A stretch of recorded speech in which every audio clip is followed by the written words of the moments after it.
moçada, vamos começar a falar sobre período simples. Em primeiro lugar, é bom a gente relembrar certos conceitos básicos. O que é a frase? A frase é qualquer elaboração de fala em que se consiga expressar aquilo que se pensa ou que se sinta.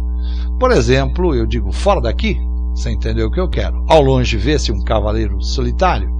Cheguei e vi, mas fui derrotado. Bem contrário daquele cheguei, vi e venci, né? Legal. Oração. É que uma frase é chamada de oração. Uma frase é chamada de oração quando ela tem dentro de si um verbo. Por exemplo, nos 3 exemplos anteriores, repare que a expressão fora daqui não contém dentro de si um verbo. Então ela é chamada apenas de frase. Alguns chamam de frase nominal. Já, ao longe vê-se um cavaleiro solitário, ou cheguei, vi e fui derrotado, são frases verbais, porque você tem aí verbo. Na primeira, um verbo só, o verbo ver.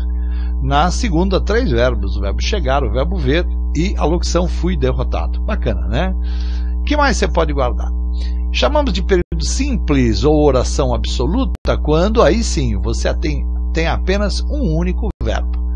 A análise sintática desse período é descobrir nele os chamados termos da oração, que podem ser essenciais, integrantes ou acessórios. Então, quando é que você fica bom no assunto? Quando você é capaz de achar o sujeito e o predicado de qualquer oração que eu der. É capaz de encontrar os complementos verbais, você vai ver já comigo, objeto direto, objeto indireto. É capaz de reconhecer um complemento nominal e até um agente da passiva. E também é capaz de marcar aquilo que é adjunto adnominal, adjunto adverbial e aposto. Bacana? Legal. Vamos começar pelo sujeito? Vamos? Quero achar o sujeito de uma frase. Bom, sei que o sujeito é o elemento da oração de quem se afirma algo, de quem se fala alguma coisa. Então, o sujeito tem várias formas de ser classificado. Quando você for estudar o sujeito, comece sempre pelo sujeito inexistente, também conhecido como oração sem sujeito. Por que começar por aí? Porque isso aí é decoreba. O que o Guido quer dizer com isso? Decorou, achou na frase, acertou o tipo de sujeito. Então, qual é o primeiro tipo de sujeito, o tipo de sujeito mais conhecido? Verbos que indiquem fenômenos meteorológicos. Assim, olha, dá uma olhada. Numa frase como ainda não nevou este ano em Santa Catarina, e sempre chove com abundância nessa época, você tem 2 verbos indicando o fenômeno meteorológico, nevou e chove. Se me perguntarem qual é o sujeito dessas 2 orações, eu diria apenas uma coisa, sujeito inexistente. As 2 não têm sujeito. Toma cuidado, é claro, quando eu pego o verbo e uso ou no sentido figurado, como por exemplo, choveram impropérios sobre os parlamentares, choveram palavrões sobre os parlamentares, coitados, não mereciam isso. O verbo chover tem como sujeito impropério. E repare que o verbo chover aí não está indicando o fenômeno meteorológico. O chover aí está sendo usado em sentido figurado. Uma outra maneira de se conseguir sujeito, mesmo com o verbo indicando o fenômeno meteorológico, é usar para sujeito desse verbo o próprio fenômeno meteorológico. Entendeu bem o que eu estou falando? Olha lá, olha esse chove. Esse chove é água mesmo. Só que por que nesse caso vai haver sujeito? Por que uma forte tempestade é o sujeito? Porque eu usei para sujeito uma coisa que pode chover. Qual é a coisa que pode chover? Chuva. E no caso aí, tempestade. Vamos de novo? Se o verbo indica fenômeno meteorológico, pode marcar sujeito inexistente, oração sem sujeito, não há sujeito aí. Salvo. Fenômenos meteorológicos como sujeito. Uma forte tempestade chove. A chuva choveu.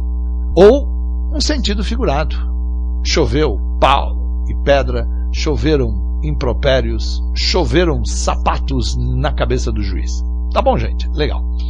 Segundo caso, mais famoso de todos, verbo haver quando significa existir, ocorrer ou acontecer. Garoto, bota nessa sua cabecinha.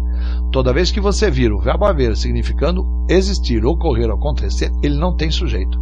Se eu pedir qual é o sujeito de havia um certo mistério pairando no ar, você vai dizer sujeito inexistente. E essa expressão, um certo mistério, que dá uma vontade de a gente dizer que é sujeito. A gente vai dizer que é objeto direto. O verbo haver, quando significa existir, ocorrer, acontecer, é impessoal. Nunca tem sujeito. E aquilo que vem com ele virá sempre com a função de objeto direto. Bacana? Cuidado, hein? O sinônimo desse verbo já é um verbo pessoal. Então, se amanhã, em vez do haver, cair o existir, não vai entrar numas de falar, já que o haver não tem sujeito, o existir também não tem. Bobagem. Vou explicar novamente. O haver, quando significa existir, não tem sujeito. Aquilo que vem com ele é o objeto direto. Mas quando eu uso o existir, ele sempre vai ter sujeito. Será sujeito dele aquilo que existe. No caso aí, um certo mistério. Compare bem as duas frases. Repare, o que é objeto direto do verbo haver é simplesmente o sujeito do verbo existir. 3 verbinhos indicando o tempo passado, tempo decorrido. Haver, fazer e ir. Repare, há 3 anos não a vejo. Faz 3 anos que não a vejo. Vai para 3 anos que não a vejo. Você tem 2 verbos. O vejo, que aparece no final, tem sujeito. Todo mundo percebe isso. Eu vejo. Mas se eu pedir o sujeito de há 3 anos, faz 3 anos, vai para 3 anos, na seca, vira e diga, sujeito inexistente, porque o verbo haver, fazer e ir, quando indicam tempo decorrido, não apresentam sujeito. Cuidado, cuidado, cuidado, cuidado. Existem outros verbos que também vão indicar tempo. Agora, nem por isso o sujeito deles vai ser inexistente. Observe, vou até voltar para você. Só o haver, o fazer e o ir é que apresentam sujeito inexistente, quando significam tempo decorrido. Outros verbos podem ter sujeito, por exemplo, o verbo faltar. Ainda faltam 2 dias para terminarem as férias. Se o verbo é o verbo faltar, o sujeito é aquilo que falta. Olha como 2 dias é sujeito. E olha como o faltar concorda com esses 2 dias. Fica bem atento a isso, hein? Já estou falando para você. Só me bastavam 2 minutos para resolver o problema. Se o verbo é o verbo bastar, o sujeito do verbo bastar é aquilo que basta. 2 minutos bastavam para mim e eu conseguiria resolver o problema, conseguiria resolver o tema. Bacana?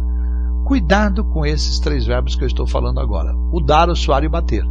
Você pode optar entre usar como sujeito o relógio, isto é, a coisa que dá, soa ou bate as horas, ou então o número de horas. Só que a opção não é sua, a opção é da frase.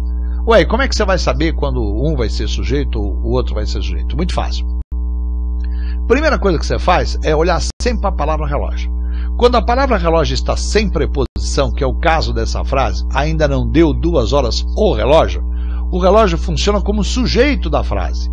Se ele funciona como sujeito da frase, o verbo vai concordar com ele. Por isso que você está dizendo, ainda não deu, suou ou bateu 2 horas o relógio.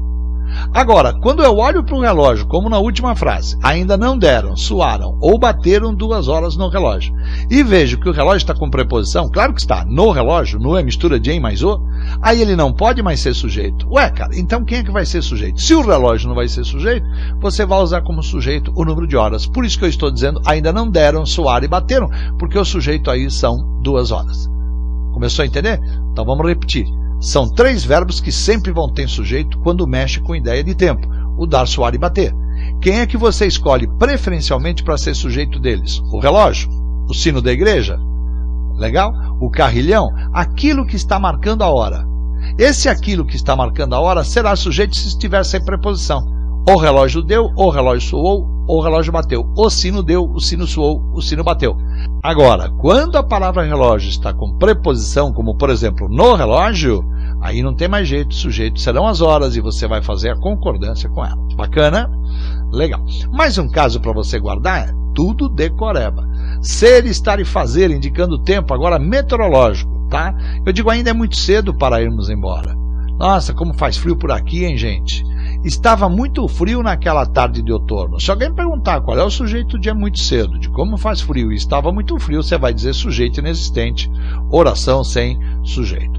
2 verbinhos muito característicos, o verbo chegar e o verbo bastar, indicando uma ordem. Em orações exclamativas, mete na sua cabeça que toda vez que você vir o chegar e o bastar em oração exclamativa, também não há sujeito. Já chega de tanta asneira, rapaz, já basta de tantas.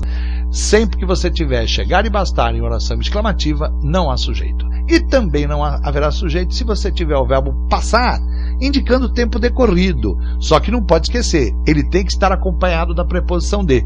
Então eu digo, já passa das 2 e ainda estamos aqui.